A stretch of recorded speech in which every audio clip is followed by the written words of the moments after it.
थोड़े दिन पहला पंजाब विधान सभा का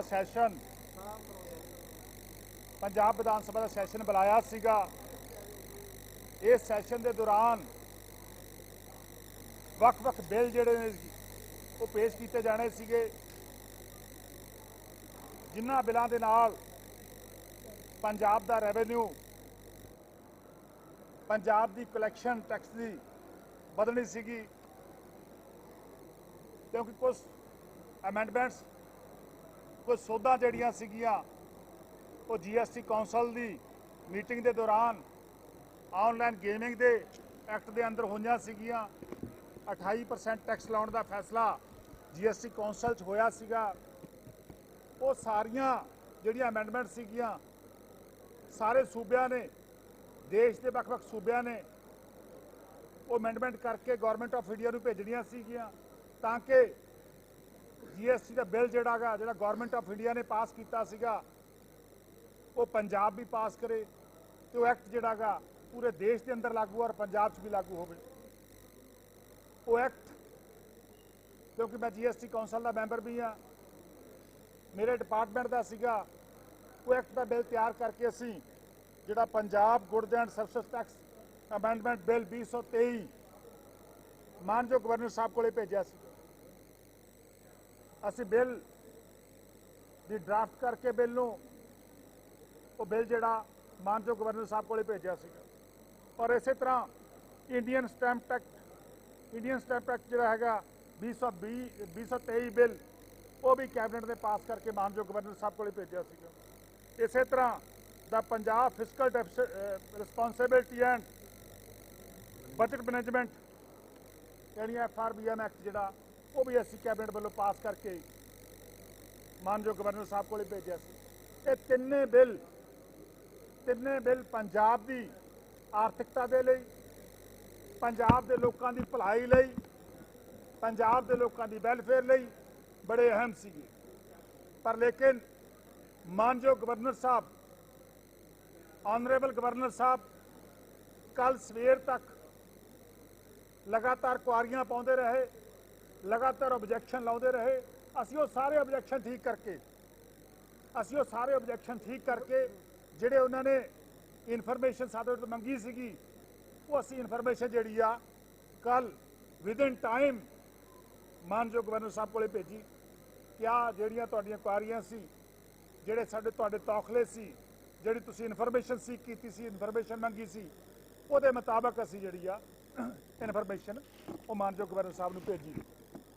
पर रात उन्होंने एक तो बाद जो इनफॉर्मेशन रिसीव होगी, जो उन्होंने पता लगे कि बिल्कुल सही इनफॉर्मेशन आ गई, जो उन्होंने देखा कि होरना राज्यों ने भी बिल पास करते, बहुत सारे राज ने जिन्होंने बिल जो पास किए हैं, और उस तो बाद की होया, शाम को उन्होंने जाके उन्होंने बिलों विद होल्ड कर लिया, कहा कि मैं इन्हों पास करने की मंजूरी नहीं दिंदा। जबकि जो GST का बिल आ वो गौरमेंट ऑफ इंडिया ने संबंधित आ।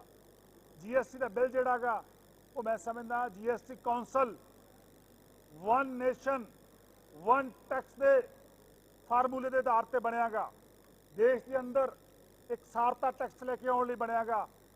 अज मैं समझदा मानयोग गवर्नर साहब ने पंजाब की आर्थिकता से सट मारी आ।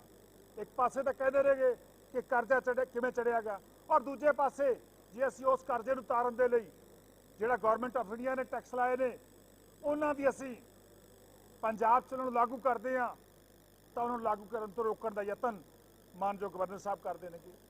ये तिन्ने बिल मनी बिल नेगे, बगैर मानयोग गवर्नर साहब की मंजूरी तो ये पंजाब की विधान सभा के अंदर पेश नहीं हो सकते। असी लास्ट मिनट तक साडे मानयोग मुख्यमंत्री सरदार भगवंत सिंह मान जी ने लास्ट मिनट तक इस गल की वेट की कि चलो गवर्नर साहब इन्हां बिलों की अहमियत नूं समझणगे, पंजाब विधान सभा की पवित्रता नूं समझणगे, पंजाब विधान सभा की रूल बुक नूं पढ़णगे, जो शक्तियां बाबा साहब भीमराव अंबेडकर जी ने संविधान के अंदर चुनिया हुई सरकारों नूं दित्तियां नेगियां, उन्हां शक्तियों नूं दोबारा पढ़णगे। जो लैजिस्लेशन का काम आ, जो एग्जैक्टिव का काम आ, जो जुडिशरी का काम आ उन्होंने 3 डिफरेंट अंगां नूं समझणगे और उस तो बाद सानू आस सीगी कि मानयोग गवर्नर साहब सानू मंजूरी देणगे, पर लेकिन मानयोग गवर्नर साहब ने वो मंजूरी जिहड़ी आ नहीं दित्ती। इसे गल करके अज दा विधान सभा का सैशन जदों मानयोग मुख्यमंत्री सरदार भगवंत सिंह मान जी ने स्पीकर साहब नूं बेनती की तो बहुत सम्मति दे नाल सी जिहड़ा सैशन अज दा इहनूं स्थगित किया, इहनूं साइन डाई किया। असीं बिल्कुल इन्हां 3 बिलां नूं आ जिहड़े 3 बिल ने इन्हां नूं पास करवावांगे। इन्हां 3 बिलां नूं लैके असीं देश की सर्वोच्च अदालत यानी कि सुप्रीम कोर्ट जावांगे। सुप्रीम कोर्ट के अंदर जाके असीं इन्हां 3 बिलां नूं मंजूरी देण लई कि मानयोग गवर्नर साहब नूं हदायत जारी की जाए कि इन्हां 3 बिलां नूं मंजूरी दी जाए ताकि असीं पंजाब की विधान सभा च इन्हां बिलां नूं पास करके कानून बना के पंजाब की धरती पर लागू कर सकीए, पंजाब के लोगों पर लागू कर सकीए। ये लिए असी देश की सर्वोच्च अदालत जावांगे। प्लीज़ क्योंकि साडियां अपोजिशन दी धिरां जिहड़ियां पंजाब की विधान सभा के अंदर ने गियां, कांग्रेस पार्टी की अपोजिशन आ पंजाब के अंदर बहुत सारे सूबे दे विच उन्हां दी भी सरकार आ। लगभग 7-8 सूबे के अंदर कांग्रेस पार्टी का सीधे रूप सरकार आ जां किसी ना भाईवाल सरकार आ। जिथे जिथे देश के अंदर आपोजिशन दी सरकारां ने गियां, जिथे जिथे बीजेपी के उल्ट केंद्र सरकार के उल्ट सरकारां ने गियां, उत्थे उत्थे चाहे दिल्ली की सरकार आ, अरविंद केजरीवाल जी दिल्ली के मुख्यमंत्री, दिल्ली की सरकार आ, चाहे पंजाब की सरदार भगवंत सिंह मान जी मानयोग मुख्यमंत्री साहब की सरकार आ, चाहे तमिलनाडु की सरकार आ, चाहे केरला की सरकार आ, चाहे पश्चिमी बंगाल की सरकार आ, उत्थे सेंटर सरकार ने अजिहे गवर्नर लाए ने जिहड़े कि मैं समझदा संविधान दियां कॉन्स्टिट्यूशन दियां धज्जियां उड़ा रहे हैं। ऑन बिहाफ ऑफ बीजेपी के बिहाफ के उत्ते भारतीय जनता पार्टी के राही उत्ते संविधान दियां धज्जियां उड़ाईयां जा रही ने और सारे सूबे के अंदर जिते आपोजिशन दी सरकारां ने गियां उत्थे की हो रहा, गवर्नर साहब कोई ना कोई अड़िक्का डा के कदे विधान सभावां रोकते ने, कदे सरकारी कामकाज रोकते ने और बहुत सारियां सरकारां देश की सर्वोच्च अदालत सुप्रीम कोर्ट जांदियां ने गियां, उतों जाके ऑर्डर पास करवा के लैके तां अपने सूबे का काम कर रही ने गियां। असीं इस तो पहला जो बजट सैशन आया सी, जो पंजाब विधान सभा का बजट सैशन सीगा, उस समय भी मानयोग गवर्नर साहब ने कुछ अड़िक्के डाहे सीगे। उस समय भी कोशिश की सीगी कि पंजाब का बजट ही पेश ना हो। जे बजट ही पंजाब का पेश नहीं होगा तो 31 मार्च तो बाद किस तरह पंजाब का सिस्टम चलूगा, एक काम करने का यतन उस समय मानयोग गवर्नर साहब ने किया सी। और उस तो बाद साडा फैसला सीगा, असीं सर्वोच्च अदालत दे विच गए, सर्वोच्च अदालत दे विच भी सानू रिलीफ मिली और विधान सभा का बजट सैशन होया। तुसीं देखिया किस तरह पंजाब के अंदर जिहड़ी आपोजिशन आ वो गवर्नर साहब का रोल अदा कर रही है। बल्कि चुने हुए नुमाइंदियां नूं पंजाब नाल खड़ना चाहिदा सी, पंजाब के लोगों नाल खड़ना चाहिदा सी, क्योंकि इस पवित्र सदन के अंदर 117 MLA चुन के आउंदे नेगे। विधान सभा के अज के सैशन दौरान भी जो असीं सवाल जवाबां का समा से घंटा दिता, 0 आवर दिता, काल अटेंशन मोशन दी, उन्हां सारियां दे उत्ते मैं समझदा अपने पोलीटिकल एजेंडे के तहत कांग्रेस पार्टी ने कदे भाग लै लिया, कदे भाग नहीं लिया, क्योंकि उन्होंने समझ नहीं आ रही सी कि असीं की करिए। इत्थों पता लगता कि पंजाब के अंदर जिहड़ी कांग्रेस की लीडरशिप आ उहदा की हाल है, किन्ने मूँह नेगे। प्लीज़ मेरा कहने का भाव आ अज का जिहड़ा सैशन असीं साइनडाई किया गया, एडजर्न किया गया, स्थगित किया गया, जिहड़े बिल असीं अज दी इह सैशन च लैके आउणे सीगे उन्हां नूं बिल्कुल ऑनरेबल सुप्रीम कोर्ट दे विच असीं चैलेंज करांगे। मानयोग गवर्नर साहब के ऑर्डर नूं चैलेंज करके असीं बिल्कुल परमिशन लैके आवांगे। बड़ी जल्दी इन्हां बिलां नूं पास करा के पंजाब च लागू करांगे।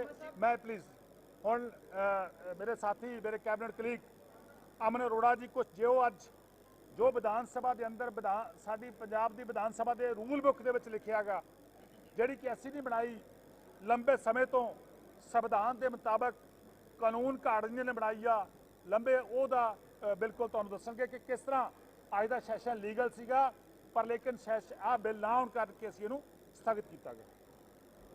ਬਹੁਤ ਬਹੁਤ ਧੰਨਵਾਦ ਚੀਮਾ ਸਾਹਿਬ, ਸਾਰਿਆਂ ਦਾ ਬਹੁਤ ਬਹੁਤ ਧੰਨਵਾਦ। ਮੀਡੀਆ ਦੇ ਸਾਥੀ ਦਾ, ਸਾਡੇ ਸਾਰੇ ਪਾਰਟੀ ਦੇ ਸੀਨੀਅਰ ਕਲੀਗ MLA ਸਾਹਿਬਾਨ ਅੱਜ ਹਾਜ਼ਰ ਨੇ। ਦੇਖੋ ਇਸ ਤਰ੍ਹਾਂ ਕਿ ਪਿਛਲੇ 1.5 ਸਾਲ ਤੋਂ ਜਿਸ ਦਿਨ ਦੀ ਇੱਕ ਲਾਮਿਸਾਲ ਬਹੁਮਤ ਦੇ ਨਾਲ ਪੰਜਾਬ ਦੇ ਲੋਕਾਂ ਨੇ ਭਗਵੰਤ ਮਾਨ ਜੀ ਦੀ ਅਗਵਾਈ ਦੇ ਵਿੱਚ ਪੰਜਾਬ ਸਰਕਾਰ ਚੁਣੀ ਹੈ, ਉਸ ਦਿਨ ਤੋਂ ਹੀ ਗਵਰਨਰ ਸਾਹਿਬ ਦਾ ਜੋ ਰਵੱਈਆ ਹੈ ਉਹ ਪੰਜਾਬ ਵਿਰੋਧੀ ਰਿਹਾ ਹੈ। ਇਸ ਤੋਂ ਪਹਿਲਾਂ ਵੀ ਜਦੋਂ ਵੀ ਅਸੀਂ ਸੈਸ਼ਨ ਬੁਲਾਉਣ ਦੀ ਗੱਲ ਕਰਦੇ ਹਾਂ ਤੇ ਉਹਦੀ ਕੋਈ ਨਾ ਕੋਈ ਅੜਿੱਕਾ ਉਹਦੇ 'ਚ ਉਡਾਇਆ ਜਾਂਦਾ।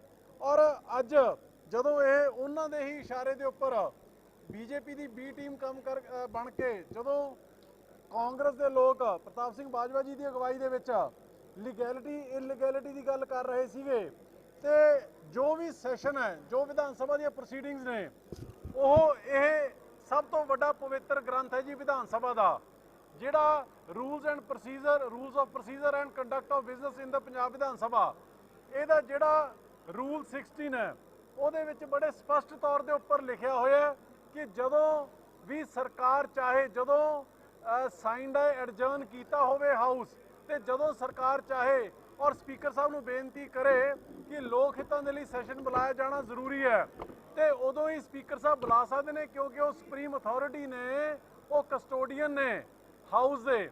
ਉਹੀ ਪ੍ਰੋਸੈਸ ਅਸੀਂ ਅਡਾਪਟ ਕੀਤਾ, ਪਰ ਅਨਫੋਰਚੂਨੇਟਲੀ ਮੰਦਭਾਗੀ ਗੱਲ ਇਹ ਕਿ ਨਾ ਤਾਂ ਮਾਨਯੋਗ ਗਵਰਨਰ ਸਾਹਿਬ ਨੇ ਇਹ ਵਿਧਾਨ ਸਭਾ ਦੀ ਕਿਤਾਬ ਪੜ੍ਹੀ ਹੈ, ਨਾ ਸ਼ਾਇਦ ਸੰਵਿਧਾਨ ਪੜ੍ਹਿਆ। ਤੇ ਇਸੇ ਸੰਬੰਧ ਦੇ ਵਿੱਚ ਇੱਕ 2004 ਦੇ ਵਿੱਚ ਜਦੋਂ ਰਾਮਦਾਸ ਅਠਾਵਲੇ ਇੱਕ ਮੈਂਬਰ ਪਾਰਲੀਮੈਂਟ ਸੀਗੇ ਆਪੋਜੀਸ਼ਨ ਦੇ, ਔਰ ਸ਼੍ਰੀ ਅਟਲ ਬਿਹਾਰੀ ਵਾਜਪਾਈ ਜੀ ਦੀ ਸਰਕਾਰ ਸੀਗੀ ਸੈਂਟਰ ਦੇ ਵਿੱਚ, ਉਹਨਾਂ ਨੇ ਵੀ 2004 ਦਸੰਬਰ ਦੇ ਵਿੱਚ ਸਾਈਨਡ ਐਡਜਰਨ ਕਰਕੇ ਹਾਊਸ ਦੁਬਾਰਾ ਜਦੋਂ ਬੁਲਾਏ ਸੀਗੇ ਜਨਵਰੀ ਦੇ ਵਿੱਚ, ਉਦੋਂ ਰਾਮਦਾਸ ਅਠਾਵਲੇ ਜੀ ਸੁਪਰੀਮ ਕੋਰਟ ਗਏ ਤੇ ਸੁਪਰੀਮ ਕੋਰਟ ਦੇ ਕੌਂਸਟੀਟਿਊਸ਼ਨ ਬੈਂਚ ਨੇ 5 ਸਾਲ ਉਹਦੀ ਸੁਣਵਾਈ ਕਰਕੇ ਇਹ ਫੈਸਲਾ ਦਿੱਤਾ ਕਿ ਸਰਕਾਰ ਵੱਲੋਂ ਰਿਕਮੈਂਡ ਕੀਤਾ ਗਿਆ ਤੇ ਸਪੀਕਰ ਵੱਲੋਂ ਬੁਲਾਇਆ ਗਿਆ ਸੈਸ਼ਨ ਹੈ ਜਿਹੜਾ ਉਹ ਲੀਗਲ ਹੈ, ਉਹਦੇ ਵਿੱਚ ਵੀ ਕੋਈ ਇਲੀਗੈਲਿਟੀ ਨਹੀਂ ਹੈਗੀ।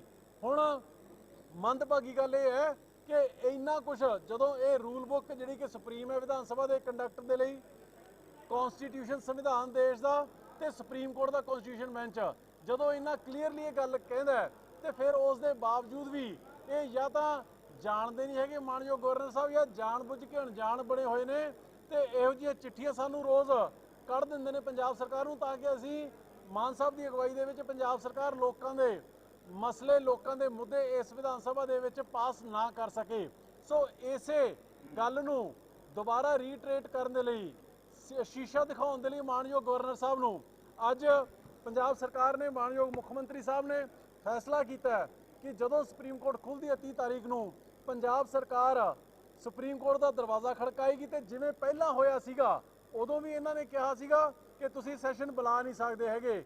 ਜਦੋਂ ਅਸੀਂ ਸੁਪਰੀਮ ਕੋਰਟ ਗਏ ਤੇ ਐਂਡ ਮੂਮੈਂਟ ਤੇ ਜਾ ਕੇ ਗਵਰਨਰ ਸਾਹਿਬ ਦੀ ਚਿੱਠੀ ਆ ਗਈ ਕਿ ਜੀ ਮੈਂ ਬੁਲਾਉਣ ਦੇ ਲਈ ਤਿਆਰ ਹਾਂ। ਮੈਂ ਤੁਹਾਨੂੰ ਗਰੰਟੀ ਦੇ ਨਾਲ ਕਹਿਣਾ, ਗਵਰਨਰ ਸਾਹਿਬ ਆਹ ਬੁੱਕ ਪੜ੍ਹ ਲੈਣ, ਕੌਂਸਟੀਟਿਊਸ਼ਨ ਪੜ੍ਹ ਲੈਣਾ ਤੇ 2004 ਦੀ ਸੁਪਰੀਮ ਕੋਰਟ ਦੀ ਜੱਜਮੈਂਟ ਪੜ੍ਹ ਲੈਣਾ।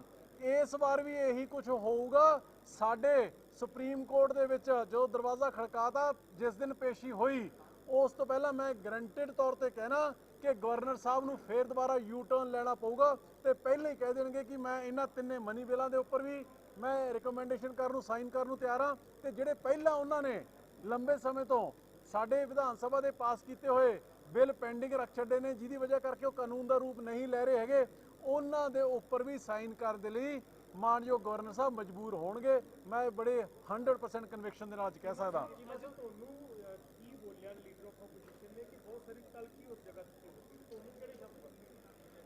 ਦੇਖੋ, ਲੀਡਰ ਆਫ ਦੀ ਆਪੋਜੀਸ਼ਨ ਜਿਹੜੇ ਨੇ ਉਹਨਾਂ ਦਾ ਕਾਫੀ ਪਾਰਲੀਮੈਂਟ ਦਾ ਤਜਰਬਾ ਗਾ, ਵਿਧਾਨ ਸਭਾ ਦਾ ਤਜਰਬਾ ਗਾ। ਮੈਂ ਸਮਝਦਾ ਪਹਿਲਾਂ ਵੀ ਉਹਨਾਂ ਨੇ ਵਿਧਾਨ ਸਭਾ ਤੋਂ ਬਾਹਰ ਵੀ ਆਮ ਲੋਕਾਂ ਦੁਆਰਾ ਚੁਣੇ ਗਏ ਨੁਮਾਇੰਦਿਆਂ ਦੀ ਤੋਹੀਨ ਕੀਤੀ। ਉਦੋਂ ਵੀ ਕਿਹਾ ਸੀਗਾ ਕਿਹੜਾ ਮਟੀਰੀਅਲ ਅੰਦਰ ਆ ਗਿਆ। ਹੁਣ ਵੀ ਉਹਨਾਂ ਨੇ ਡੈਰੋਗੇਟਰੀ ਲੈਂਗੁਏਜ ਯੂਜ਼ ਕਰਨ ਦਾ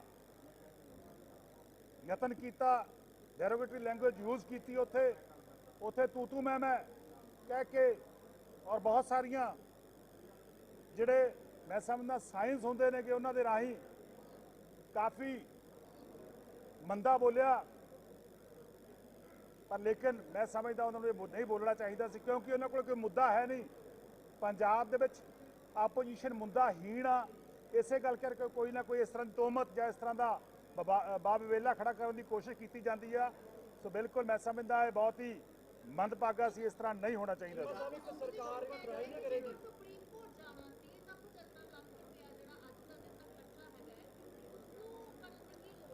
ਦੇਖੋ ਅਸੀਂ ਲਾਸਟ ਮਿੰਟ ਤੱਕ, ਮੈਂ ਪਹਿਲਾਂ ਬਰੀਫ ਕੀਤਾ, ਅਸੀਂ ਲਾਸਟ ਮਿੰਟ ਤੱਕ ਵੇਟ ਕੀਤੀ ਕਿ ਮਾਨਯੋਗ ਗਵਰਨਰ ਸਾਹਿਬ ਇਹਨਾਂ ਤਿੰਨਾਂ ਬਿੱਲਾਂ ਦੀ ਜਿਹੜੇ ਮਨੀ ਬਿੱਲ ਨੇ ਇਹਨਾਂ ਦੀ ਅਹਿਮੀਅਤ ਸਮਝਣਗੇ ਕਿ ਕਿੰਨੀ ਇਹਨਾਂ ਦੀ ਅਹਿਮੀਅਤ ਦੇਸ਼ ਦੀ ਆਰਥਿਕਤਾ 'ਚ ਆ, ਪੰਜਾਬ ਦੀ ਆਰਥਿਕਤਾ 'ਚ ਆ। ਪਰ ਲੇਕਿਨ ਉਹਨਾਂ ਨੇ ਅਫਸੋਸ ਕਿ ਉਹਨਾਂ ਨੇ ਲਾਸਟ ਮਿੰਟ ਤੱਕ ਵੀ ਆਪਦਾ ਬਿਹੇਵ ਜਿਹੜਾ ਸੁਧਾਰਿਆ ਨਹੀਂ, ਆਪਦੇ ਆਪ ਨੂੰ ਜਿਹੜਾ ਹੈਗਾ ਇਹ ਪੜ੍ਹਿਆ ਨਹੀਂ, ਬਿੱਲਾਂ ਨੂੰ ਨਹੀਂ ਪੜ੍ਹਿਆ ਰਿਹਾ, ਨੋਟਬੁੱਕ ਨਹੀਂ ਪੜ੍ਹੀ, ਇਸੇ ਕਰਕੇ ਉਹਨਾਂ ਨੇ ਫੈਸਲਾ ਕੀਤਾ ਸੀ ਲਾਸਟ ਮਿੰਟ ਇਸ ਤਰ੍ਹਾਂ ਵੇਟ ਕਰਦੇ। ਇੱਕ ਮਿੰਟ ਦੇਖੋ, ਇਸ ਤਰ੍ਹਾਂ ਇੱਕ ਸੈਕਿੰਡ ਗੱਲਬਾਤ ਕੀਤੀ ਬਿਲਕੁਲ ਜੀ, ਪੰਜਾਬ ਨੂੰ ਬਿਲਕੁਲ ਪੰਜਾਬੀਆਂ ਨੂੰ ਬੜਾ ਸਪਸ਼ਟ ਆ ਕਿ ਆਮ ਆਦਮੀ ਪਾਰਟੀ ਦੀ ਸਰਕਾਰ, ਸਰਦਾਰ ਭਗਵੰਤ ਸਿੰਘ ਮਾਨ ਜੀ ਦੀ ਸਰਕਾਰ ਲਗਾਤਾਰ ਪੰਜਾਬ ਦੇ ਲੋਕਾਂ ਦੇ ਮਸਲੇ ਹੱਲ ਕਰਨ ਦੇ ਲਈ ਪੰਜਾਬ ਦੀ ਵਿਧਾਨ ਸਭਾ ਦੇ ਪਵਿੱਤਰ ਸੈਸ਼ਨ ਬੁਲਾਉਂਦੀ ਆ, ਔਰ ਉਸ ਸੈਸ਼ਨ ਦੇ ਵਿੱਚ ਲੋਕਾਂ ਦੀ ਭਲਾਈ ਦੇ ਲਈ, ਪੰਜਾਬ ਦੇ ਲੋਕਾਂ ਦੀ ਭਲਾਈ ਦੇ ਲਈ ਐਕਟ ਪਾਸ ਕੀਤੇ ਜਾਂਦੇ ਨੇ, ਬਿੱਲ ਪਾਸ ਕੀਤੇ ਜਾਂਦੇ ਨੇ, ਜਿਹੜੇ ਕਾਨੂੰਨ ਬਣ ਕੇ ਲੋਕਾਂ ਦੀ ਭਲਾਈ ਕਰਦੇ ਨੇਗੇ। ਪਰ ਲੇਕਿਨ ਗਵਰਨਰ ਸਾਹਿਬ ਕੋਈ ਨਾ ਕੋਈ ਅੜਿੱਕਾ ਡਾਉਂਦੇ ਨੇਗੇ। ਪਹਿਲਾਂ ਜਦੋਂ ਲੈਟਰ ਲਿਖਦੇ ਨੇ, ਲੈਟਰ ਦੇ ਵਿੱਚ ਲਿਖਦੇ ਨੇ ਕਿ ਪੰਜਾਬ ਦੇ ਲੋਕਾਂ ਨੂੰ ਬਿਜਲੀ ਦੀ ਜਿਹੜੀ ਸਬਸਿਡੀ ਕਿਉਂ ਦਿੱਤੀ ਗਈ ਆ, ਕਦੇ ਕਿਸੇ ਸਬਸਿਡੀ ਦੇ ਸਵਾਲ ਖੜਾ ਕਰਦੇ ਨੇ, ਕਦੇ ਕਿਸੇ ਸਬਸਿਡੀ ਦੇ ਸਵਾਲ ਖੜਾ ਕਰਦੇ ਨੇ। ਅਸੀਂ ਪੰਜਾਬ ਦੀ ਲੋਕਾਂ ਦੀ ਭਲਾਈ ਲਈ ਪੰਜਾਬ ਦੇ ਲੋਕਾਂ ਨੂੰ ਚੁਣ ਕੇ ਭੇਜਾਂਗੇ। ਇਹ ਜਿਹੜੀ ਭਲਾਈ ਆ ਸਰਦਾਰ ਭਗਵੰਤ ਸਿੰਘ ਮਾਨ ਜੀ ਦੀ ਅਗਵਾਈ 'ਚ ਲਗਾਤਾਰ ਜਾਰੀ ਰਹੂਗੀ। ਚੀਮਾ ਸਾਹਿਬ ਗਵਰਨਰ ਕਹਿ ਰਹੇ ਨੇ, ਗਵਰਨਰ ਕਹਿ ਰਹੇ ਨੇ ਕਿ ਪਰਮਿਸ਼ਨ ਲੈ ਲਓ, ਅਸੀਂ ਪਰਮਿਸ਼ਨ ਦੇ ਦਿਆਂਗੇ ਨਵੇਂ ਇਜਲਾਸ ਦੀ, ਨਵੇਂ ਸੈਸ਼ਨ ਦੀ। ਕੀ ਤੁਹਾਨੂੰ ਨਹੀਂ ਲੱਗਦਾ ਕਿ ਇੱਕ ਵਾਰ ਟਰਾਈ ਕਰ ਲੈਣਾ ਚਾਹੀਦਾ ਕਿ ਸ਼ਾਇਦ ਦੇਖੋ ਅਸੀਂ ਪੈਸੇ ਬਚ ਜਾਣਗੇ? ਅਸੀਂ ਗਵਰਨਰ ਸਾਹਿਬ ਨੂੰ ਇਹੀ ਤਾਂ ਗੱਲ ਸਮਝਣੀ ਚਾਹੀਦੀ ਆ। ਅਸੀਂ ਪਰਮਿਸ਼ਨ ਲੈਣ ਲਈ ਤਾਂ ਐਕਟ ਭੇਜੇ ਨੇਗੇ, ਅਸੀਂ ਉਹਨਾਂ ਨੂੰ ਪਰਮਿਸ਼ਨ ਲੈਣ ਲਈ ਤਾਂ ਐਕਟ ਭੇਜੇ ਨੇਗੇ। ਸੋ ਉਹਨਾਂ ਨੇ ਪਰਮਿਸ਼ਨ ਦੇਣੀ ਸੀ। ਦੁਬਾਰਾ ਐਕਟ, ਮੇਰੀ ਗੱਲ ਸੁਣੋ, ਇੱਕ ਫਾਈਲ ਚਲੀ ਗਈ, ਜਾਂ ਤਾਂ ਪਲੀਜ਼, ਜਾਂ ਤਾਂ ਇਹ ਕਹਿਣ, ਜਾਂ ਤਾਂ ਗਵਰਨਰ ਸਾਹਿਬ ਕਹਿਣ ਕਿ ਤਿੰਨੇ ਬਿੱਲ ਇਲੀਗਲ ਨੇ, ਗੈਰ ਕਾਨੂੰਨੀ ਨੇ। ਜੇ ਉਹ ਕਾਨੂੰਨੀ ਮੰਨਦੇ ਨੇ ਤਾਂ ਪਰਮਿਸ਼ਨ ਕਿਉਂ ਨਹੀਂ ਦੇ ਰਹੇ? ਜੇ ਉਹ ਪਰਮਿਸ਼ਨ ਨਹੀਂ ਦੇ ਰਹੇ ਤਾਂ ਉਹਨਾਂ ਦੇ ਆਰਡਰ ਗੈਰ ਕਾਨੂੰਨੀ। ਔਰ ਇੱਕ ਮਿੰਟ ਮੈਂ ਇੱਕ ਚੀਜ਼ ਹੋਰ ਗੱਲ ਕਲੀਅਰ ਕਰ ਦੇਣੀ ਚਾਹੁੰਦਾ। ਦੇਖੋ, ਇਹ ਜਿਹੜੇ action speak louder then words, ਜਿਹੜਾ ਅੱਜ ਇਹ ਬੇਵਿਸ਼ਵਾਸੀ ਦਾ ਮਾਹੌਲ ਪੈਦਾ ਕੀਤਾ ਹੈ, ਇਹ ਗਵਰਨਰ ਸਾਹਿਬ ਵੱਲੋਂ ਹੋਇਆ। ਪਿਛਲੇ ਸਾਲ ਜਦੋਂ ਪ੍ਰੋਰੋਗ ਹੋ ਚੁੱਕਿਆ ਸੀਗਾ ਸੈਸ਼ਨ, ਉਦੋਂ ਅਸੀਂ ਗਵਰਨਰ ਸਾਹਿਬ ਨੂੰ ਇੱਕ ਸਪੈਸ਼ਲ ਸੈਸ਼ਨ ਬੁਲਾਉਣ ਦੇ ਲਈ ਬੇਨਤੀ ਕੀਤੀ ਸੀਗੀ, ਤੇ ਉਹਨਾਂ ਨੇ ਪਹਿਲਾਂ ਡਿਨਾਈ ਕੀਤਾ ਸੀਗਾ ਕਿ ਤੁਸੀਂ ਨਹੀਂ ਬੁਲਾ ਸਕਦੇ ਹੈਗੇ। ਇਹਦੀ ਸ਼ੁਰੂਆਤ ਹੈ ਜਿਹੜੀ ਉਹਨਾਂ ਵੱਲੋਂ ਕੀਤੀ ਗਈ ਹੈ। ਹੁਣ ਜੇ ਸੈਸ਼ਨ ਪ੍ਰੋਰੋਗ ਹੋ ਗਏ ਤੇ ਅਸੀਂ ਇੰਪੋਰਟੈਂਟ ਬਿੱਲ ਜਿਹੜੇ ਉਹ ਪਾਸ ਕਰਨਾ ਚਾਹੁੰਦੇ ਆ, ਤੇ ਉਹ ਫਿਰ ਕਹਿ ਦੇਣਗੇ ਕਿ ਅਸੀਂ ਅਲਾਉ ਨਹੀਂ ਕਰਦੇ ਹੈਗੇ। ਸੋ ਮੇਰੇ ਕਹਿਣ ਦਾ ਮਤਲਬ ਜਦੋਂ ਕਿਵੇਂ ਸਰੈਂਡਰ ਕਰ ਚੁੱਕੀ ਹੈ, ਇੱਕ ਮਿੰਟ ਸਥਗਿਤ, ਇੱਕ ਮਿੰਟ, ਜਦੋਂ ਉਹਨਾਂ ਨੇ ਜਿਹੜੇ ਅਸੀਂ ਬਿੱਲ ਲੈ ਕੇ ਆਉਣ ਲਈ ਸੈਸ਼ਨ ਬੁਲਾਇਆ ਸੀਗਾ, ਜਦੋਂ ਉਹਨਾਂ ਨੇ ਉਹਨੂੰ ਸਾਈਨ ਹੀ ਨਹੀਂ ਕੀਤੇ ਹੈਗੇ, ਤੇ ਉਹ ਸਰਕਾਰ ਮਨੀ ਬਿੱਲ ਨੇ, ਜਿਹੜੇ ਗੱਲ ਨੂੰ ਸਮਝਣ ਦੀ ਕੋਸ਼ਿਸ਼ ਕਰੋ।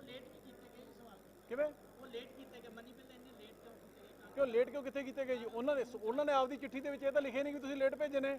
ਉਹਨਾਂ ਨੇ ਇਹ ਲਿਖਿਆ ਕਿ ਕਿਉਂਕਿ ਇਹ ਸੈਸ਼ਨ ਇਲੀਗਲ ਹੈ, ਇਸ ਕਰਕੇ ਮੈਂ ਇਹਦੀ ਇਜਾਜ਼ਤ ਨਹੀਂ ਦਿੰਦਾ।